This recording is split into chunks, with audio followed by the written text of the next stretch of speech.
people live in a world of their own making. Frankly, that seems to be the problem. Welcome to Angry Planet.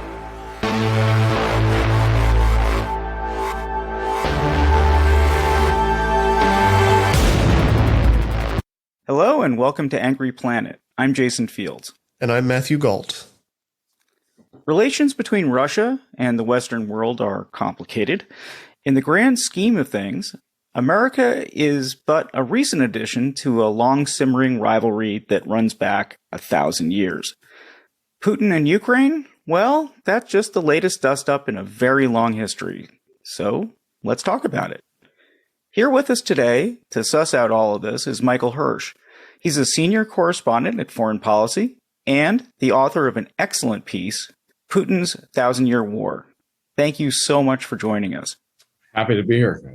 I just want to say first about the piece is just you provide a context that I think is really missing from the discussion in a lot of places. So thanks just for writing it. Oh, well, thank you for highlighting it. I appreciate it. I do think it's a long bit of history that needs to be discussed. Let's start with a very basic question. Where does the West end and Russia begin? Is Russia not at times part of the West? Well, that really goes to the heart of the issue, I think, in a lot of ways, because oddly enough, Russia, of all the major countries in the world, is one that still can't quite figure out what its borders are. It's really remarkable to think so. Imagine we hadn't yet figured out whether we really wanted Texas to be part of the United States, or we were still debating it. That's like where they are. And that's part of what's at issue right now is that the Russian state, with a couple of brief exceptions, the Kerensky democracy right after the revolution of 1917, and then the brief period with Boris Yeltsin right after the Cold War, with those exceptions, Russia has always been an empire that has been constantly trying to expand it westward. And at the same time, as you alluded to, there's always been this identity crisis. It's this vast land that straddles Asia and Europe. It was conquered and occupied by the Mongols for hundreds of years and has always had this ongoing flirtation, both Europe and with Asia, or its Asian identity. And I think in a very real sense, that's part of what's at play now, in at least Vladimir Putin's mind, is, okay, we were rolled back after the Cold War, seriously rolled back, NATO encroaching on our borders. It's now time to reestablish the Russian imperium of the glorious past. Yeah, central to your piece, and I think central to what's going on, what's playing out right now, is this idea of Eurasianism, if I'm saying that correctly. Can you explain what exactly that means? Yeah, this is an ideology or philosophy that goes back more than 100 years, and basically is the idea that Russia should be a Eurasian empire, to go back to the previous answer, straddling both Europe and Asia, and that should be a kind of bulwark against the Western values. And this is a fight that goes back to the Enlightenment. This goes back to the idea that rather than embracing Western-style liberal democracy, Russia should stand up for these old Tsarist values. There was a dictum that was created in the early 19th century by the education advisor to Tsar Nicholas I, which was orthodoxy, autocracy, and nationalism. It was specifically designed as an answer to the French motto of liberty, equality, and fraternity of the French Revolution. So there's very much this separate identity that the Eurasianist philosophy seeks to unfold and to promote. And all the evidence is based on the kinds of things Putin has said over the years, that he's very much influenced by this, that he is very profoundly a Eurasianist.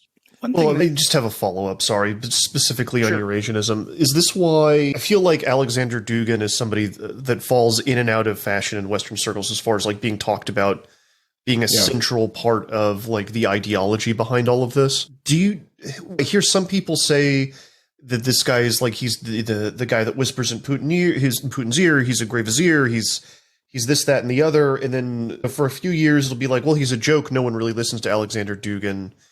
Yeah. And now I'm hearing again Alexander Dugin's name come up and this idea of Eurasianism and Neo-Eurasianism come up again. What do you think? What do you make of Dugin? Do you think he has any part in this, or is he, what's the deal? I think that he has never been close to Putin, and you're right, he has been in and out of fashion. There was a period when he was thought to be a Kremlin advisor, and then he was cast out. It's not just Dugin. Dugin is just one of the names, and some of these names go back 200 years. They're long dead. Ivan Ilyin, for example, who was this mystical philosopher of Eurasianism of a century ago. Difficult to gauge how much Putin is actually an intellectual who has absorbed, read, and studied the writings of many of these people, or versus someone who is just picking it up willy-nilly, which I tend to think is the case. I don't think that Putin is some sort of an intellectual or ideologist in his own right. I think he's just, if you look at particularly that more than 5,000 word essay that he published in July of last year, which kind of really sums up a lot of these views, I think it's just bits and pieces from Alexander Dugin, Ilyin, and others. So I don't think there's really any coherent philosophy beyond his being a very fervent Russian nationalist who believes that Russia and its destiny is to be a Eurasian empire, and his destiny as Russia's leader is to restore that. I think that it really comes down to that pretty simply. One thing that you also mentioned was part of the tripartite slogan is autocracy, which is very hard for people in the West to imagine as a good thing. Do you think that it's built into the Russian psyche that there should be a czar and a good czar, and that Putin fits into that too? I think that what we're learning about this invasion, which is still very surprising in many respects, is just how different the Russian mindset is from ours. Russia is a land that has suffered disastrous invasions, from Napoleon's in the early 19th century to the catastrophic invasion of Nazi Germany. And this is a trauma that they live with, a kind of trauma that we don't really understand. And I think that in the Russian mind, it helps to justify the idea that we need to be an empire. We need, again, strategic depth. We need to create these buffer zones, including territories like Ukraine, which they consider just a territory. And the other aspect of that is that Russia continues to be a place made up of many sort of ethnic groups and nationalities, some of which have even adopted their own desire for self-determination along the lines of what Ukraine, has done since the end of the Cold War, at least. And, there are a sense among some scholars, for example, Peter Yeltsov of National Defense University, that if Russia were truly to become a democracy, it would split apart. There's too much of a yearning for self-determination among these many subgroups. So there's this historical sense in which Russia, maybe at least qua Russia as the Russian Federation, as it's now presently constituted, may be doomed to autocracy. We don't know, but all I can say is if you look at the polls up until at least this invasion, Putin continued to be very popular. And this was through all these periods when he was clearly killing off his opponents, like Boris Nemtsov, who was murdered literally within the shadow of the Kremlin several years ago. I don't know, figure it out. What does that mean? If you have someone like Putin who is becoming an autocrat and indeed almost a totalitarian, particularly in the last few weeks, and he has the support of the Russian people, then I think we have to ask ourselves, maybe that's what the Russian people want. Well, I would say that I think there's two points I would make here. One is that I think some people would say those polls are juiced, right? They are not perhaps accurate. But I would also say as the Russian election was, yeah, as the Russian election was. But on the other hand, and we've had guests on the show that have made this point in the past, AP bureau chief in Russia somewhere, I can't remember her name, wrote an excellent book called Putin's Country. But the Western conception of Russia often stops at the Ural Mountains, right? Like, we don't think about that vast tract of land filled with people beyond Moscow and St. Petersburg, and how very different the culture is in a very large country, right? Yeah. Yeah, no, we don't. And you're absolutely right. It's difficult to say what the real sentiments might be, particularly in those places out there that are probably still unpolled. But at the same time, we have to note the absence of any real revolutionary fervor, at least up until now. And while some of these liberal opponents have been killed off, they're not perhaps quite as liberal as we in the West sometimes see. Even Nemtsov, who was perhaps the dominant opponent to Putin, came out in favor of a constitutional monarchy in one point for Russia. So it's a very different mindset, I think. And that's not to say there aren't many liberals and liberal-leaning people inside Russia. It's just that, at least for the present, they don't seem to be the majority. We'll have to see what happens in coming weeks. Obviously, in a place like Russia, you can't rule out the possibility of revolution, even as we have to look at Vladimir Putin as only the latest czar. So will he suffer the fate of Tsar Nicholas II? Who knows? But right now, we don't see that happening. Is there, do you think, a natural antipathy between Russia and the West? That it's just there, it's baked in?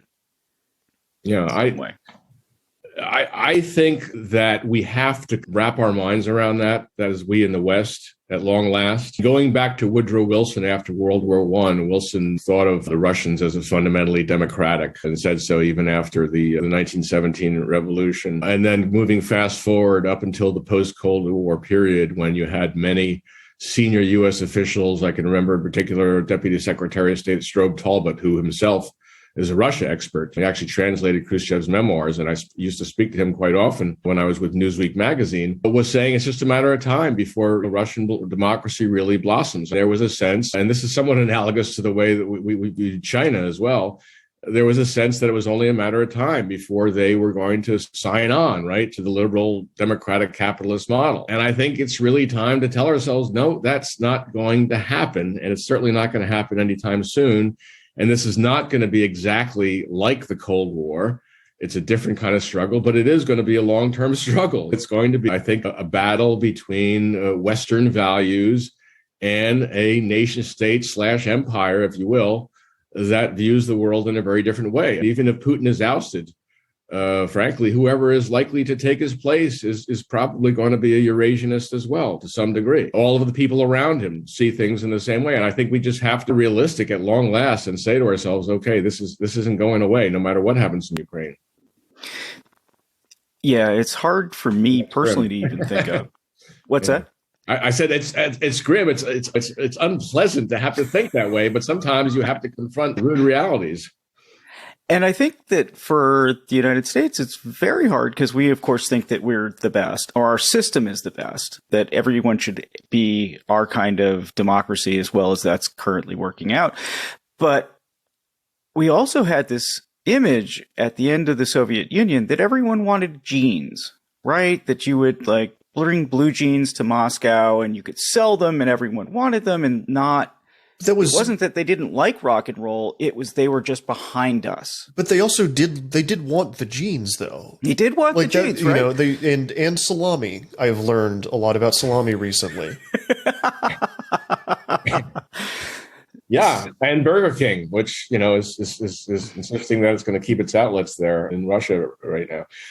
Yeah, I know, but it seems to me that we sort of in a too facile a way, we kind of like mapped, or we extrapolated from that desire for jeans and for rock and roll, Pussy Riot, all of that, and just thought, okay, well, it's just a matter of time till they become like us. But it seems like it's very possible, and of course, we also see this in authoritarian China, to want and to get the jeans and the rock and roll, and to prefer a very different system of government and a different culture. And I think that we need to confront that. This whole concept of the civilization state, that it's not just Russia, it's also China, it's India under Modi as well, which is becoming increasingly authoritarian. I think we have to reconcile ourselves to the idea that, yeah, there is a separate West that embraces the Enlightenment, that's had its own separate history, but, you know, not everyone's going to become like us. Well, so I feel like I'm the Grim Reaper here. I don't know.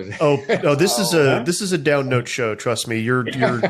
This is typical for us. You're good. I try. Believe me, I do look for the optimistic. I do try to be as positive as I can. But I think at this juncture, it's hard to do so. No, I think I agree with that. And I think that we've got so much blinding optimism in America specifically that I think it's really good to confront some of this stuff head on and have the tough conversations and like really try to understand the long history of a country that is not our own and really put some context around this stuff. And I think when you have what I would call, I guess, a rising imperial power. Maybe rising is the wrong word. An imperial power that's trying to reclaim its past in some way, that is killing civilians and losing its own soldiers at the rate that it is in Ukraine. I think like these are the kind of conversations we need to have, and it's a grim topic. Well, on that note, I would like to strike one, say a couple positive things. One, Russia is not a great empire, okay? It's the 11th largest economy in the world. It's shrunk to a size approximately of Spain in economic terms. And the other thing that we've seen, particularly in the last few weeks, is a sort of reaffirmation of the West and Western values to a remarkable degree that we haven't seen really since the end of the Cold War. And I think in the international system as a whole, the international community, which is such an ill-defined thing, has come together, with the exception of a couple countries that are still aligned with Russia, like India, to condemn this aggression and to isolate Russia economically in a way that has never been done before to any country. The Iran sanctions, for example, are child's play compared to what we are seeing against the Russian economy right now. So I think that's a pretty positive sign. There's a large civilization of our own out there that we are defending. People are stepping up in a way that we haven't seen. You're even seeing glimmers of bipartisanship on Capitol Hill, which perhaps is the most amazing thing of all. So there are some positive things to come out of it. I was wondering about, you had mentioned in your piece that sometimes Russia makes an effort to head west and they try to reform, but they seem to get snapped back. And of course, I guess after the end of the Cold War, it's another period like that. But could you talk a little bit about, let's say, Peter the Great and these efforts to leap west? Yeah, Peter the Great, of course, was a great enthusiast for the Western values. You know, he imposed a beard tax, actually, and ordered his boyars or lords to shave themselves so they could look like Europeans. There was a lot of interbreeding at that time and afterwards with European aristocracy and royalty. And he sought to modernize Russia's military and economy by emulating the West. And Catherine the Great, his descendant, at least by marriage, she was Prussian born, but she also sought to bring the Russian state toward the West. Excuse me. She was a great fan of Diderot, the French Enlightenment philosopher, and considered Voltaire to be her hero. And during the early years of her reign was quite an enthusiast for parliamentary reforms. But she got a lot of pushback from the Russian nobles. And she ended up, of course, being a great conqueror herself of Western lands. And so by the same token, fast forwarding ahead hundreds of years, there was, right after the Cold War, a lot of enthusiasm for Western-style economic reforms. They called it shock therapy at the time. Let's open up and liberalize our economy. But it always seemed to fall on hard times. Most recent period, right after the Cold War, for example, shock therapy privatization turned into what the Russians wryly called grabification. And most of the wealth of the former state-owned communist enterprises fell into the hands of the oligarchs. And one of the historical ironies is that Vladimir Putin, who then was just this obscure former deputy mayor of St. Petersburg, rose to power, really decrying the power of the oligarchs. And he began to take them out. And of course, later on, he installed his own oligarchs, mostly his former KGB pals. But the fact is, westernizing reforms, to get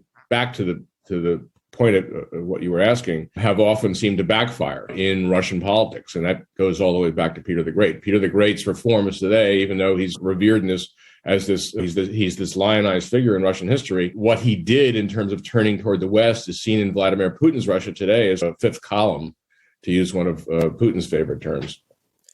Let's talk about Putin now, the person that's at the center of this current war. If Putin was telling the story of Russian history, how do you think it would go? I know you've teased on in the answer to that last question. Yeah. I think it would be about what he calls the West's anti-Russia project, and he does tend to focus on the Cold War. But remember, Putin is no communist. He worked for the KGB, but particularly in his most recent speech, the one he delivered 3 days before the invasion, he made a point of saying, look, Stalin and Lenin were wrong, particularly vis-a-vis Ukraine, and they made a lot of mistakes during the Soviet period. This is more about Russian national power.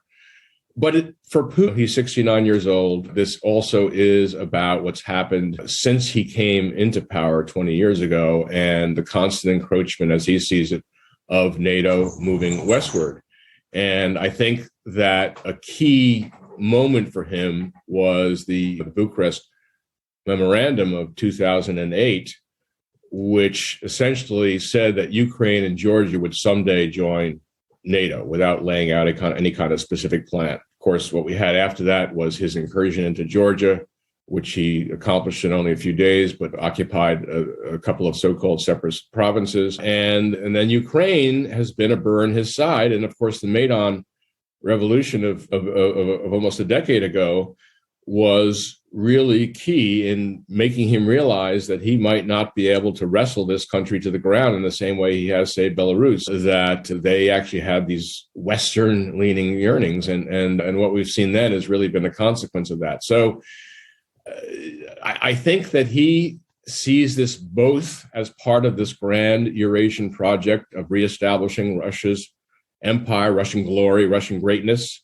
going back to the czars. But at the same time, I think he sees it as a more immediate response to what the injustices of the United States and Western European nations, in particular NATO, in pushing up against what he sees as rightfully Russia's borders, Russia's territorial zone, Russia's sphere of influence. And I think it comes down at a very personal level for him to a sense of humiliation. Why are they humiliating us? How dare they humiliate us? We are Russia. We are a great power. You see this theme come out in many of his speeches. And I think that's one of the reasons also he's been popular up till now, because a lot of Russians have shared that sense of injustice after the Cold War. So you write in the piece, to piggyback off of that Putin may see this current conflict as also a continuation of World War II. Like, how does that make sense? Well, it is bizarre. It's mind-jarring. We were all trying to get our heads around it. Okay, Volodymyr Zelensky is Jewish, the president of Ukraine. So how does this add up to denazifying Ukraine? Again, it goes back to history. A substantial portion of the Ukrainian population at the outset of World War II did ally with the Nazis. There were a lot of fascists, including a couple of the national heroes of Ukraine presently, whose statues you can see on the streets of Kyiv and other major cities, were allied with the Nazis and were actually anti-Semitic in very real ways. There were a lot of pogroms in Ukraine, obviously most notoriously Babyn Yar, which you recall was the memorial was bombed in the very early days of the invasion, where more than 30,000 Jews were killed by Ukrainian fascists and Nazis. So I think, even though Ukraine has obviously changed so dramatically since then, Putin sees this as a continuation of the Russian victory. And recall that Putin is someone who has portrayed in his speeches in recent years the victory in World War II as a Russian one. He's actually gradually eliminated the Allies entirely, the United States entirely, from that victory. And that is the last great, glorious Russian. Recall that, right? They haven't had any big wins since then. I don't really want to count Syria. That's not much of a win. But that was their great struggle against Hitler, against the Nazis. Many Russians identify with that. Putin's own father fought in World War II. He carries his picture every year when they have this annual parade to commemorate the victory. And I think for him, he, to some extent, really sees it that way. He sees himself as not only enfolding Ukraine into the Russian sphere of influence, but purging it, to use that terrible word we just heard him say the other day, purging it of these fascist elements, as he still says. I think it's a delusional point of view, but I think that he probably really believes that it's true. I always appreciate an article that mentions Vladislav Surkov, which is another kind of one of these figures, kind of like Alexander Dugin, that floats in and out of Russia watchers' consciousness. Can you tell the audience who he is, why he's important, and how kind of his role in shaping what I would say is Russia's modern self-conception? Well, he's, again, one of these figures. It's difficult to say how much influence he's had. He's been seen as the Kremlin's ideologist in the past, perhaps not so much in recent years. He's become a commentator. But if you look at some of his writings and what we know about his personal relationship with Putin, it's almost as if he's been Putin's alter ego. And one of the things I quote in the piece that I think was really telling is that after the annexation of Crimea in 2014, Surkov wrote that this was finally a break with the West. This was Russia's way of saying, we are not going to be embracing Western civilization any longer. We are going to be going off on our own. And we know that we might have to suffer from geopolitical isolation for at least the next 100 years. This is what he wrote at the time.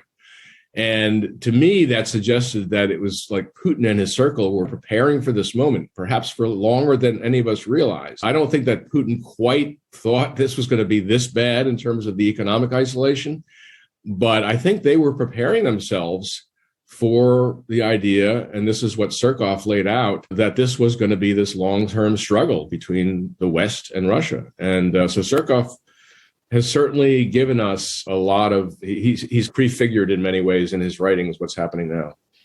He's extremely fascinating to me because he's this person that is extremely good at making you think that he's important and powerful when perhaps he is not. Well, like Alexander Dugin and some of these others, they're all very good at that, you know. Yeah, and I would argue that, like, perhaps Russia has in the past 20 years, in Putin's Russia specifically, right, has done a very good job of making itself seem extremely powerful and scary.